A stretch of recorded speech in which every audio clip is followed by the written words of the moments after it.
তুমি আমাদের রাজ্যে, এটা জিনের রাজ্য। কি? আমি জিনদের রাজ্যে? মা বাবা তোমরা কোথায় মা? সরফরাজ বলল, আরে ধুর, চিৎকার করো না। তোমার চিৎকার কি তোমার মা বাবা শুনবে নাকি? আমাকে এখানে কেন নিয়ে আসছেন? প্লিজ আমাকে বাড়িতে রেখে আসেন। কাল আমার বিয়ে, এখনো কাল নিয়ে পড়ে আছো তুমি? আমার এখানে আছো 3 দিন হলো। 3 দিন আগে তোমাকে নিয়ে আসছি। কি? আমি 3 দিন আগে এখানে আসছি? কি বলেন? ঠিকই বলছি। বলেছে না তোমাকে অন্য কেউ বিয়ে করতে পারবে না? তোমার বিয়ের আগের রাতে তোমাকে নিয়ে আসছি। প্লিজ, আমার ভয় করছে, আমাকে বাড়িতে রেখে আসুন। বাড়িতে রেখে আসলে তোমার মা বাবা আবারও তোমার বিয়ে দিতে চাইবে, তাই তোমাকে বাড়িতে রাখা যাবে না। তুমি আমার কাছে থাকবে। কেউ আছো? বাঁচাও আমাকে প্লিজ। সরফরাজ বলল, পাগলি করে কি? কে আছে তোমাকে বাঁচাবে? আর আমি কি তোমাকে কষ্ট দিচ্ছি বা মারছি? না সরফরাজ, তাহলে চিৎকার করছো কেন? আমি তোমাকে পছন্দ করি, এটা তো জানো। তোমার কোনো ক্ষতি করবো না, বুঝলা? তাই চিৎকার না করে আমার রাজ্যে ঘুরে দেখো, ভালো লাগবে। না, পারবো না। আমাকে বাড়িতে রেখে আসো। রেখে আসবো 3 মাস পর। কেন 3 মাস পর কেন? এই 3 মাস কি আমি এখানে থাকবো? হ্যাঁ, এখানে থাকবে। 3 মাস পর তোমার বয়স 20 বছর পূর্ণ হবে। 20 হলে তোমাকে আমি বিয়ে করতে পারবো। তাই 3 মাস এখানে থাকতে হবে। দেখুন, আমার মা বাবা অনেক চিন্তা করবে। 3 মাস আমি এখানে থাকলে ওনারা তো আমাকে খুঁজতে খুঁজতে পাগল হয়ে যাবে। না, ওনারা তোমাকে খুঁজবে না। ওনারা জানে তুমি আমার কাছে আছো। আমি জিনদের রাজ্যে কিছু চিনি না। সবাই জিন, আমি মানুষ। আমি এখানে থাকবো কিভাবে? আমি তোমাকে নিয়ে ঘুরবো ফিরবো, কোনো চিন্তা করো না।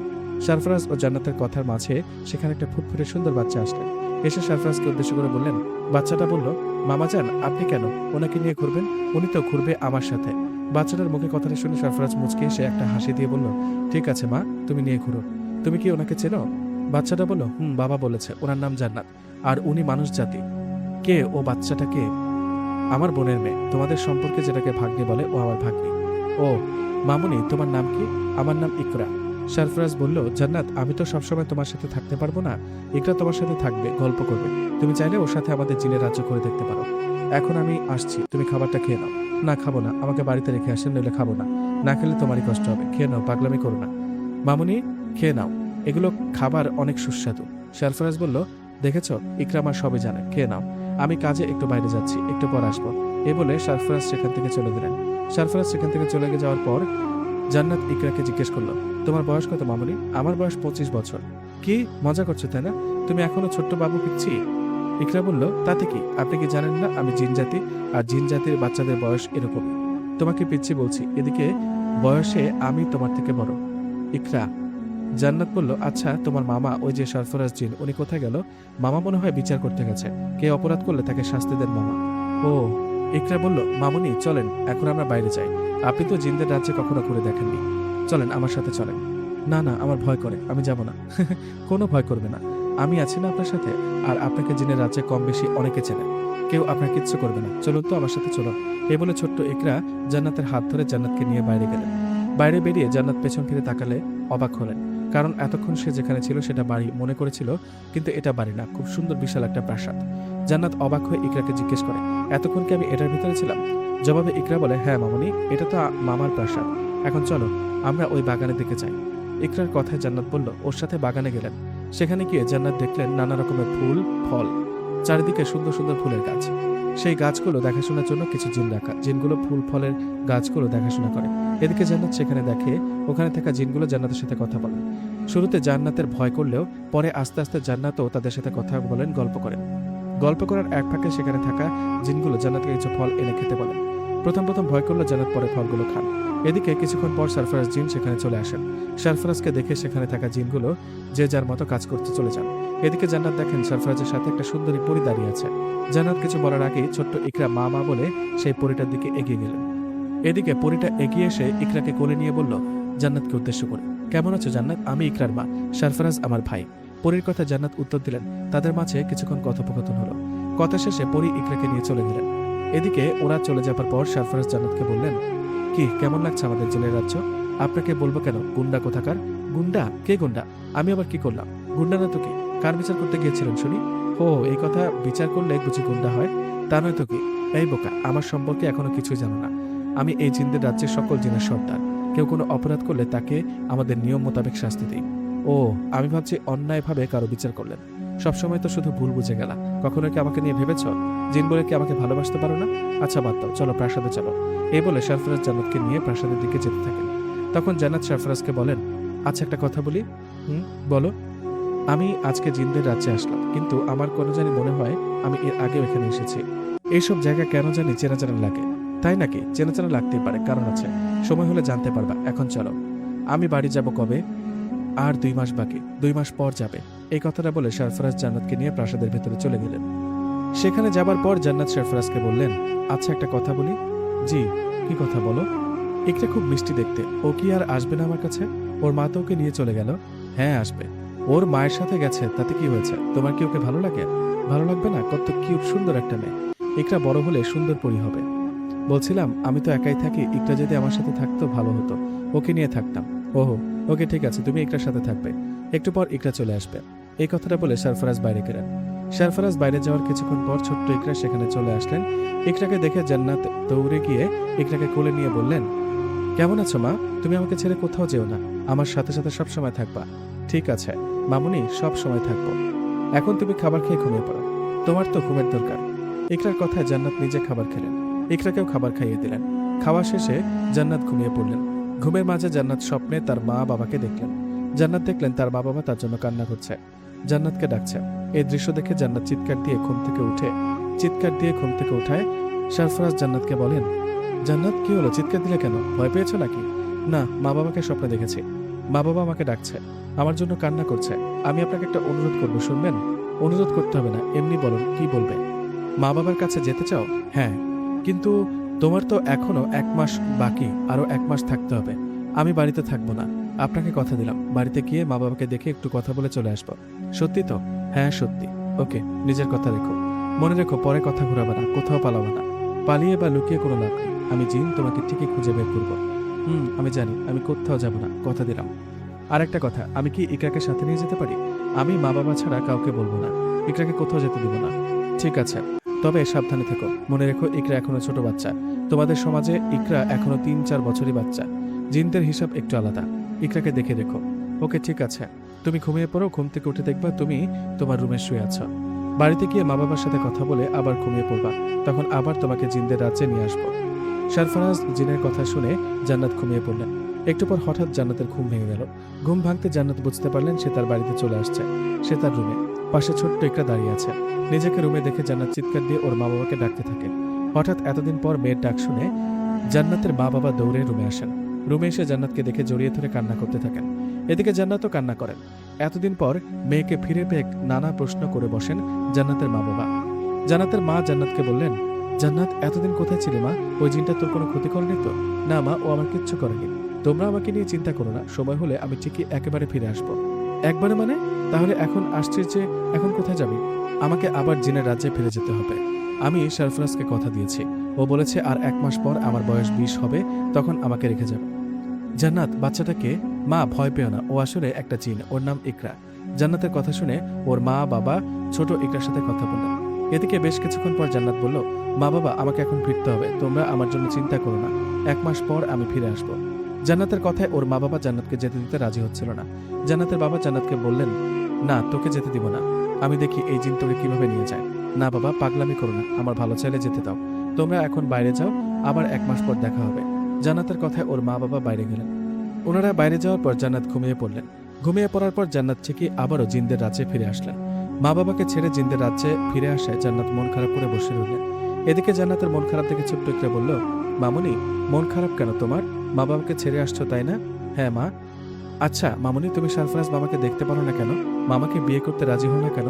তুমি জানো মামাকে অনেক পরি পছন্দ করে বিয়ে করতে চায়, কিন্তু মামা শুধু তোমাকেই ভালোবাসে, বিয়ে করতে চায়। তোমার মামা তো জিন, আর আমরা মানুষ, মানুষ হয়ে জিনকে কিভাবে বিয়ে করি বলো? ইকরা ও জান্নাতের মাঝে কথা হওয়ার সময় সেখানে একজন জিন আসলেন।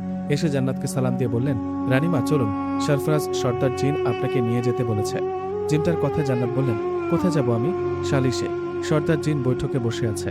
উনি তো আমাদের সর্দার, উনি সকল জিনের কারো সমস্যা থাকলে সমাধান করার চেষ্টা করেন, কেউ অপরাধ করলে বিচার করেন। উনি চান আপনি সেখানে বসে বিচার দেখেন। ও আচ্ছা, একটা কথা, আমার মনে হয় আমি আপনাকে কোথাও দেখেছি, এমন মনে হয় আমি আপনাকে চিনি। আচ্ছা আমি কি আপনাকে চিনি? জিনটা বলল, না রানীমা, এটা আপনার ভুল ধারণা, আমাকে কখনো দেখেননি। এখন চলেন আমার সাথে। জিনের কথায় এই জান্নাত ও ইকরাও তার সাথে চলে গেলেন। জিনের সাথে বৈঠকে গিয়ে জান্নাত দেখলেন বিশাল বড় একটা গাছ। সেই গাছের নিচে অনেক জিন জড়ো হয়েছে। সেখানে জান্নাত যাওয়ার পর জান্নাতকে বসতে বলা হলো। সেখানে জান্নাত বসার পর সরফরাজ জান্নাতের সামনে বিচার সালিশ করলেন। বিচার শেষে সেখানে থাকা সব জিন জান্নাতের সাথে অনেক সম্মানের সাথে কথা বললেন। কথা শেষে সবাই চলে গেলেন। সবাই চলে যাওয়ার পর সরফরাজ বললেন, কি মন খারাপ বুঝি? মন খারাপ হবে না? মা বাবার থেকে আলাদা করেছেন, মন খারাপ করবো না তো হাসবো? যাও, ইকরাকে নিয়ে ওই নদীর দিকে যাও, ওদিকে ঘুরে আসো, ভালো লাগবে, জায়গাটা সুন্দর। সরফরাজের কথায় ইকরা জান্নাতকে নিয়ে নদীর দিকে চলে গেলেন। ছোট নদী কিন্তু খুব সুন্দর। যাই হোক, এভাবে আরো বেশ কয়েকটা দিন জিনদের রাজ্যে কেটে গেল জান্নাতে। আর মাত্র 3 দিন বাকি। 3 দিন পর জান্নাতের বয়স 20 হবে। সরফরাজ জিনের কথা মতো আর মাত্র 3 দিন পর জান্নাতকে বাড়িতে রেখে আসা হবে। কিন্তু 3 দিন আগে জান্নাত জানতে পারলো একটা অবাক করা কথা। 3 দিন আগের ঘটনা। জান্নাত ছোট্ট ইকরাকে নিয়ে বাইরে ঘুরছে। বাইরে ঘোরার সময় জান্নাত খেয়াল করলেন আশেপাশে চারিদিকটা খুব সুন্দর করে সাজানো হচ্ছে। এসব কেন সাজানো হচ্ছে ইকরাকে জিজ্ঞেস করায় ইকরা উত্তরে বললেন, মামুনি, তুমি কি জানো না এসব কেন সাজানো হচ্ছে? না, কেন? কারণ 3 দিন পর তোমার সাথে সরফরাজ মামার বিয়ে।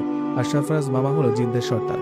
সর্দারের বিয়ে, তাই 3 দিন আগে থেকে চারিপাশ সাজানো হচ্ছে। অনেক বড় ধুমধাম করে তোমাদের বিয়ে হবে।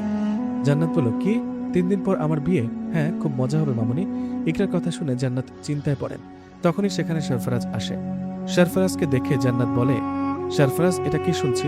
আপনি না বলেছেন 3 মাস পূর্ণ হলে আমাকে বাড়িতে রেখে আসবেন, মা বাবার কাছে যেতে দিবেন? তাহলে এসব কি? কোন সব কি? আমি তোমাকে বাড়িতে রেখে আসবো এটা যেমন সত্যি, তোমাকে বিয়ে করব এটাও তেমনই সত্যি। তোমাকে না কতবার বলেছি তুমি শুধু আমার, অন্য কারো না? তোমাকে বিয়ে করব বলে কত কিছু করেছি, মনে নেই পুরনো ইতিহাস? না, এটা হতে পারে না। আমি হঠাৎ করে বিয়ে করতে পারবো না। পারবে, পারবে, সময় হোক, সবকিছু জানার পর ঠিকই পারবে। কি জানবো আমি? আমি কিছু জানতে চাই না, আমি বাড়ি যাব। ঠিক আছে, যাবে, কিন্তু আমাদের বিয়ের পর। আর মাত্র 3 দিন। 3 দিন পর তুমি সব জানবে। সব জানলে আমার প্রতি তোমার ভালোবাসা নিশ্চয়ই আসবে। কখনো আসবে না? আসবে। এত কথা বলো না। 3 দিন পর তোমার আমার বিয়ে। তোমার জন্য পালক দিয়ে বানানো এক সুন্দর জামাটা নিয়ে আসছি, পরে দেখো তো কেমন হয়। জামাটা জান্নাতকে দিয়ে সরফরাজ চলে গেলেন। এদিকে জান্নাতের মন খারাপ। 3 দিন পর কি হতে চলেছে? 3 দিন পর কি হতে চলেছে? সরফরাজ সব ধরনের আয়োজন করছে। জিনদের রাজ্যে সবাই খুশি, চারিদিকে আলোর ঝলকানি। এরই মাঝে কেটে গেল 3টে দিন। অবশেষে চলে আসলো বিয়ের দিন। বিয়ের দিন সকল জিনেরা খুশি তাদের সর্দারের বিয়ের অনুষ্ঠানে। নানা রকমের খাবার দাবার বানানো হয়েছে। অনেক জিন সমবেত হয়েছে সরফরাজ জিনের প্রাসাদে। এদিকে জান্নাত রুমে একা একা কাঁদছে, কারণ তার ইচ্ছের বিরুদ্ধে জোর করে বিয়ে করছে। জান্নাতের কান্না দেখে ছোট্ট ইকরা বলল, মামুনি, তুমি কাঁদছো কেন? তুমি বুঝি বিয়েতে রাজি না? তুমি কেঁদো না, আমি মামাকে বুঝিয়ে বলবো। ইকরার কথার মাঝে সরফরাজ জিন সেখানে আসলেন। এসে বললেন, জান্নাত, এখনো রেডি হওনি? রেডি হয়ে নাও, সবাই এসে গেছে তো। না, আমি রেডি হব না, বিয়েও করবো না। কেন এমন করছো? নাও, রেডি হয়ে নাও। আমাকে জোর করে বিয়ে করছেন, এতে কি হবে? এতে কি আমার মন পাবেন? মন না পেলেও তোমাকে তো পাবো, আমাকেও পাবেন না। আজ আমাকে বিয়ে করলে আমি নিজে নিজেকে মেরে ফেলবো। আমি মরে গেলে কিভাবে বিয়ে করবেন? কিভাবে আমি আপনার বউ হব? জান্নাত, চুপ করো। না, চুপ করবো না, আমি বিয়ে করবো না, আপনার বউ হব না। তুমি এমনিতে আমার বউ, অনেক আগে থেকে তুমি আমার বউ। কি? আমার কথা শুনছো? তুমি আগে থেকে আমার বউ। সরফরাজ কথাটা বলে রেগে মুখ ঘুরিয়ে উল্টো দিকে ঘুরে দাঁড়িয়ে রইলেন।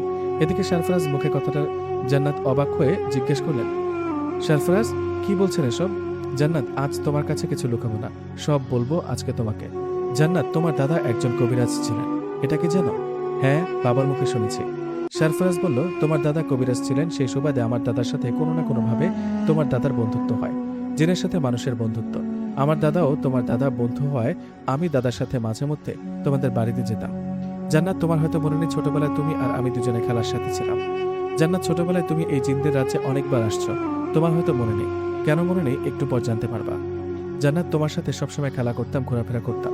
তোমার আর আমার এমন বন্ধুত্ব দেখে তোমার দাদা ও আমার দাদা ঠিক করেন তুমি বড় হলে তোমার আমার বিয়ে হবে। এভাবে কাটতে থাকে দিন।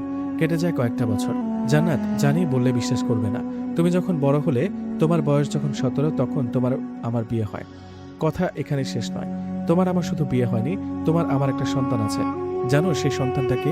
সেটা আর কেউ না, তোমার পাশে যে দাঁড়িয়ে আছে ইকরা। ইকরা তোমার আমার সন্তান। ও আমার ভাগ্নি নয়, ইকরা তোমার আমার মেয়ে। জান্নাত, তুমি আমার বিবাহিত বউ।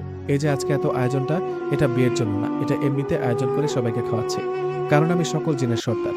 সরফরাজের মুখে এসব কথা শুনে জান্নাত পাথরের মতো দাঁড়িয়ে রইলেন। এদিকে ছোট্ট ইকরা জান্নাতের পাশে এসে জান্নাতকে স্পর্শ করতেই জান্নাত চমকে উঠে সরফরাজকে উদ্দেশ্য করে বললেন, সরফরাজ, এসব আমি কি শুনলাম? তুমি যদি আমার বর হবা, ইকরা যদি আমাদের সন্তান হবে, তাহলে আমি এসব জানি না কেন? আমি তো তোমাকে বা ইকরাকে কাউকে আগে থেকে চিনি না। জান্নাতের কথায় সরফরাজ লম্বা একটা নিঃশ্বাস ফেলে বলল, এটা একটা করুণ ইতিহাস, বলতে গেলে মনটা খারাপ হয়ে যায়। কি সেই করুণ ইতিহাস? বলো, আমি শুনবো। জান্নাতের কথায় সরফরাজ পুরনো সেই করুণ ইতিহাস বলতে শুরু করলো। শোনো জান্নাত, তোমার মাথার পেছনে একটা আঘাতের চিহ্ন আছে। এটা কিভাবে হয়েছে জানো? না, মা বলেছে ছোটবেলার নাকি এটা আঘাতটা পেয়েছি।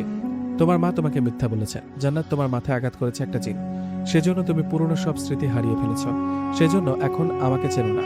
আমি তোমার বর, ইকরা তোমারই মেয়ে, এসব জানো না। কিন্তু আমাকে কেন জিন আঘাত করতে যাবে? আমি কি দোষ করেছি? তোমার দোষ, তুমি আমার বউ ছিলে তাই। জান্নাত, শুনতে চেয়েছিলে না পুরনো করুণ ইতিহাস? শোনো, আমাদের এই জিনদের রাজ্যে জিন আছে 1 থেকে 1.5 লাখ। এই 1-1.5 লাখ জিনের সর্দার ছিলেন আমার দাদা। আমাদের এই জিনদের রাজ্যটা ছিল একটা পরিবারের মতো। জান্নাত, তোমরা তো মানুষ, তাই জিনদের বিষয়ে তেমন কিছু জানো না। আমাদের জিন অনেক গোত্র আছে, নানা শ্রেণীর জিন আছে, নানা ধর্মের জিন আছে। একদিন কোনো কারণে অন্য এক পিশাচ জিনদের রাজ্যের সাথে আমাদের রাজ্যের জিনদের যুদ্ধ শুরু হয়। সেই যুদ্ধে আমরা জয়লাভ করেছি ঠিকই, কিন্তু অনেক জিনদের হারিয়েছি। এই যুদ্ধে অনেক জিন মারা গেছে, অনেকে আবার আহত হয়েছে। সে যুদ্ধে আমি শুধু আমাদের রাজ্যের অন্য জিনদের হারাইনি, হারিয়েছে আমার পরিবারের অনেককে। সে যুদ্ধে আমার দাদা, যিনি এই রাজ্যের সর্দার ছিলেন, তিনি মারা যান। আরও মারা যান আমার মা ও বাবা। জান্নাত, আমি সবাইকে হারিয়েছি। ভাগ্য ভালো, ওই পিশাচ জিনগুলো তোমার উপরেও আক্রমণ করেছিল, কিন্তু তুমি মরনি। তোমার মাথায় আঘাত পাওয়ার কারণে তুমি সব স্মৃতি হারিয়ে ফেলেছ। জান্নাত, তুমি আহত হবার পর তোমাকে আমি তোমার বাড়িতে রেখে আসি। তুমি এভাবে আহত হবার পর তোমার মা বাবা আমার উপর রেগে আছে। ওনারা আর জিন জাতিকে দেখতে পারেন না। সেজন্য তোমার মা বাবা তোমাকে অন্য কোথাও বিয়ে দিতে চান। এখন তুমি বলো, আমার বউকে আমি অন্য কারোর সাথে কিভাবে বিয়ে দিতে দিই? তাই তোমার যেন বিয়ে না হয় সেজন্য অনেক কাহিনী করেছে। জান্নাত, তোমার 20 বছর পূর্ণ হবার জন্য আমার এখানে নিয়ে আসেনি। ওটা বাহানা ছিল মাত্র। আমি তোমাকে এখানে 3 মাসের কথা বলে নিয়ে আসছি। কেন জানো? আমি ভাবছি আমার প্রাসাদ আর জিনদের রাজ্যে ঘুরে দেখলে তোমার স্মৃতি ফিরে আসবে, সব মনে পড়ে যাবে। কিন্তু তোমার কিছুই মনে পড়ল না। আফসোস, তোমার সাথে সংসার করেও এখন তোমার চোখের আমি অচেনা। এই কথাটা বলে সরফরাজ কান্না করতে লাগলো। এদিকে সরফরাজের মুখে এসব করুণ ইতিহাস শুনে জান্নাত নিজেকে ধরে রাখতে না পেরে জ্ঞান হারিয়ে ফেললেন। জান্নাত কতক্ষণ জ্ঞান হারিয়েছিলেন ও জানে না। ও যখন জ্ঞান ফিরল তখন সে দেখলেন ইকরা তার পাশে বসে আছে। ইকরাকে দেখে বুকে জড়িয়ে কান্না করতে লাগলো। নিজের মেয়ে, অথচ নিজেই চেনে না। এরকম পরিস্থিতিতে সেখানে সরফরাজ আসলেন। সরফরাজ এসে জান্নাতকে বললেন, জান্নাত, রেডি হও, তোমাকে বাড়িতে রেখে আসবো। তুমি আমার বউ, আমার মনে তোমার জন্য ফিলিংস হয়, ভালোবাসা ও মায়া কাজ করে। কিন্তু আমার জন্য তোমার মনে কোনো ফিলিংস নেই, না আছে কোনো মায়া, না ভালোবাসা। আমি এতদিনে বুঝে গেছি। তোমাকে এতদিন আমার রাজ্যে জোরপূর্বক আটকে রাখার জন্য দুঃখিত। আমাকে মাফ করে দিও। সরফরাজ দুঃখ প্রকাশ করলেন দুঃখের সাথে। এদিকে জিনদের রাজ্যের অনেক জিন সেখানে উপস্থিত ছিলেন। অনেক জিন জান্নাতকে উদ্দেশ্য করে বললেন, রানীমা, সরফরাজ সর্দার সব ঠিক বলেছে। আপনি সর্দারের বউ, আমাদের রানীমা। আপনি মনে করুন সব স্মৃতি ফিরে আসবে। আপনি সর্দার ও আপনার মেয়ে ইকরাকে ছেড়ে যাবেন না। সবার কথা শুনে সরফরাজ বললেন, কেউ কিছু বলো না, জোর করে ভালোবাসা হয় না। আমি জান্নাতকে এখনই রেখে আসবো। কিন্তু আমি আজ যাব না, জান্নাত বলল। আমি এখানে কিছুদিন থাকতে চাই। এদিকে জান্নাতের কথায় সরফরাজ কোনো কথা শুনলেন না। সরফরাজ সামনে এগিয়ে এসে জান্নাতের কপালে হাত রাখতে জান্নাতের আর কিচ্ছু মনে নেই। জান্নাতে যখন হুঁশ ফিরে আসে তখন সে দেখেন সে তার রুমের পাশে ওর মা বাবা বসে আছে। নিজেকে বাড়িতে দেখে জান্নাত উঠে বসলেন। এদিকে জান্নাতকে দেখে ওর মা বললেন, মা, তুই আসছিস? আমরা কত চিন্তা ছিলাম। ওই সরফরাজ জিন তোর কোনো ক্ষতি করেনি তো? মা, আমার মাথায় এটা কিসের আঘাতের চিহ্ন তুমি বলেছিলে? তোকে বলেছিলাম না ছোটবেলায় তুই আঘাত পেয়েছিলে, ওইটা ওই চিহ্ন। মিথ্যা বলো না মা, অনেক মিথ্যা বলেছ। আর না, সত্যি করে বলো। সত্যি বলছি জান্নাত। মা, সরফরাজ আসলে কে? জান্নাতের মুখে সরফরাজকে কথাটা শুনে ওর মা বাবা একজন আরেকজনের দিকে তাকিয়ে বলল, সরফরাজ কে আবার? ও একটা খারাপ দুষ্ট জিন। এছাড়া কি ওর কোনো পরিচয় নেই? না, আর কি পরিচয় থাকবে? জান্নাত, হঠাৎ কি হয়েছে তোর? তুই কি সব বানিয়ে বলছিস? বাবা, তুমি তো বলো সরফরাজ আসলে কে? ও আমাকে অন্য কারোর সাথে বিয়ে হতে দেয় না কেন? ও একটা খারাপ জিন, তোকে পছন্দ করে হয়তো তাই। বাহ, দুজনে খুব সুন্দর করে বানিয়ে কথা বলতে পারো, তাই না? আমি সব কিছু জেনে গেছি মা। তুই কি জেনে গেছিস? হ্যাঁ, আমি জেনে গেছি আমার একটা অতীত ছিল। আমি জেনে গেছি সরফরাজ আমার বর।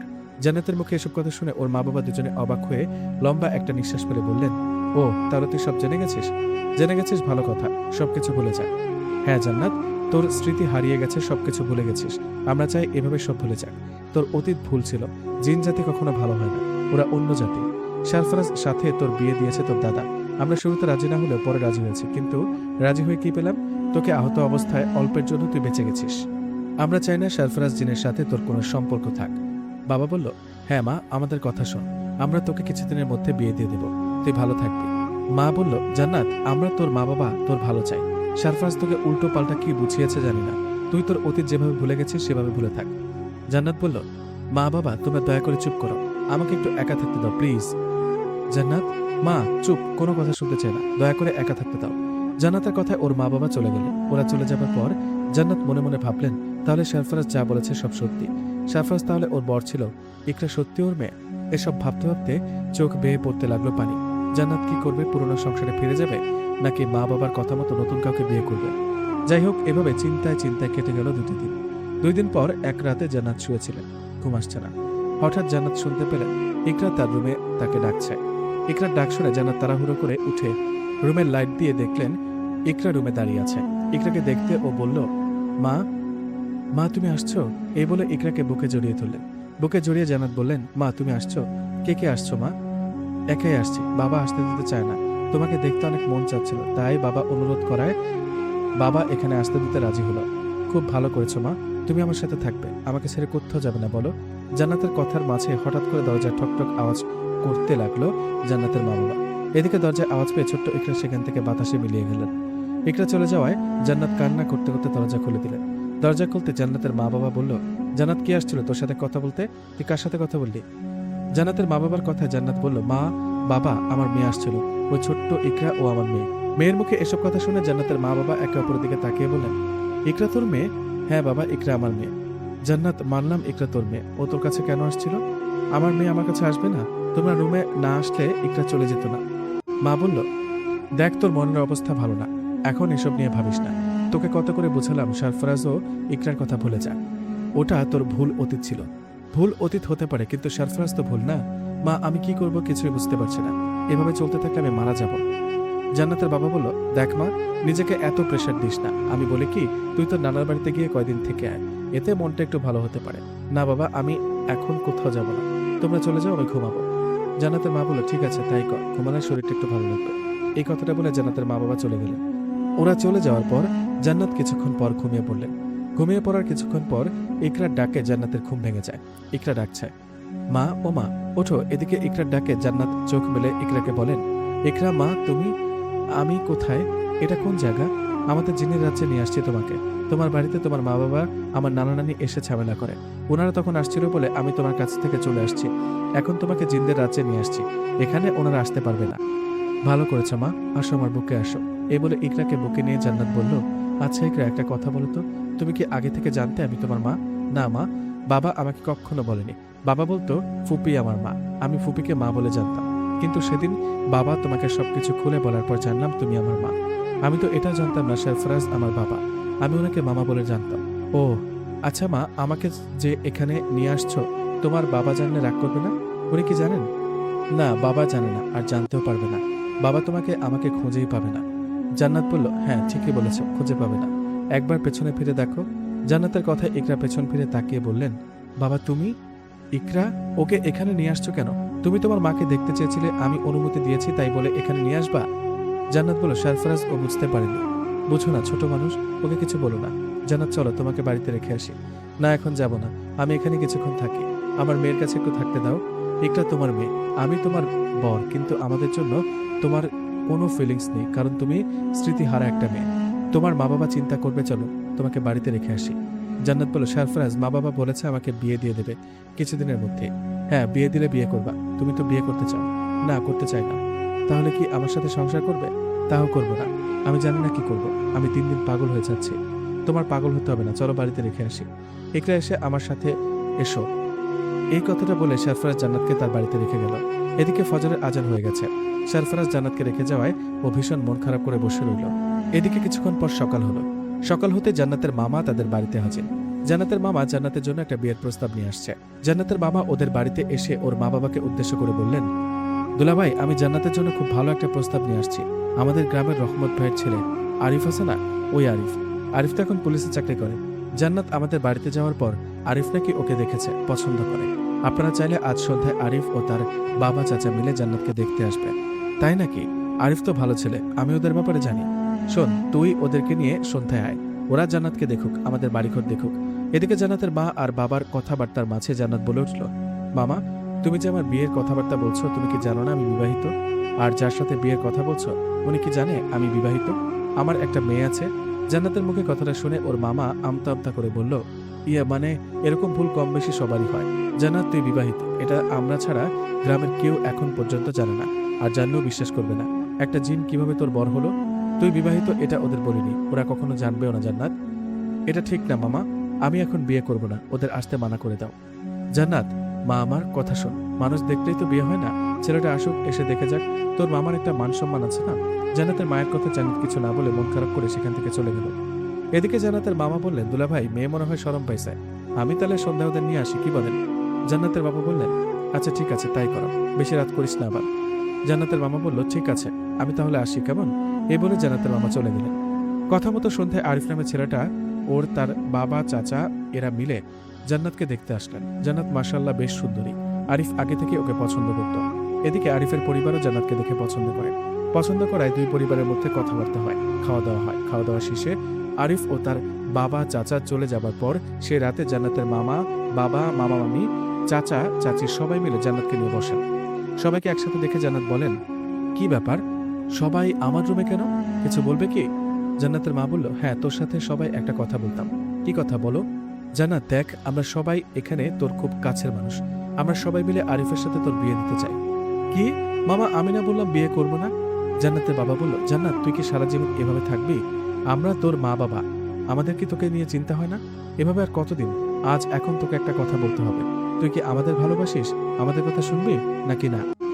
বাবা, আমি তোমার কথার অবাধ্য কখনো হইনি, এটা ভালো করে জানো, জেনে শুনে এরকম কথা কেন বলো? তাই যদি হয় তাহলে আমরা সবাই মিলে যা ডিসিশন নিব এটাই হবে। আমরা সবাই মিলে ঠিক করেছি আরিফের সাথে তোর বিয়ে দেব, আর সেটা কাল বাদ পরশু দিন।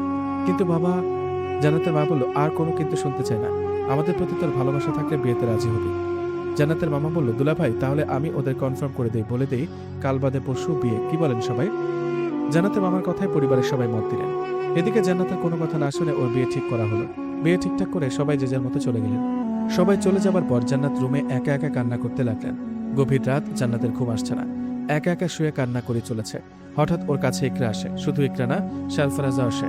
সারফরাজও ইকরাকে দেখে জান্নাত বলল, সারফরাজ তুমি আসছো, কান্না করছো কেন? মা বাবা আমার বিয়ে ঠিক করেছে, কাল বাদ পরশু আমার বিয়ে, তুমি কিছু একটা করো। বিয়ে কার?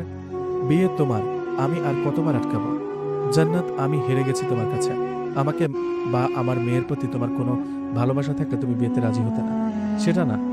চুপ করো, আর একটা কথা বলবা না, ভালো থাকো, মুক্ত করে দিলাম তোমাকে, এবার তো খুশি? ইকরা মা চলো। জান্নাত বলল, ইকরাকে নিয়ে যেও না প্লিজ, আমার মনের অবস্থা ভালো না, ওকে আমার কাছে 2-1 দিন রাখো, পরে না হয় নিয়ে যেও। জান্নাতের কথা সারফরাজ কিছু না বলে মন খারাপ করে ইকরাকে রেখে চলে গেল। এভাবে কেটে গেল সে রাতও পরের দিনটা। জান্নাত দোটানায় পড়ে আছে, সে কি করবে? অতীতের সংসারে ফিরে যাবে নাকি পরিবারের কথায় আরিফকে বিয়ে করবে? এসব চিন্তায় চিন্তায় চলে গেল সময়।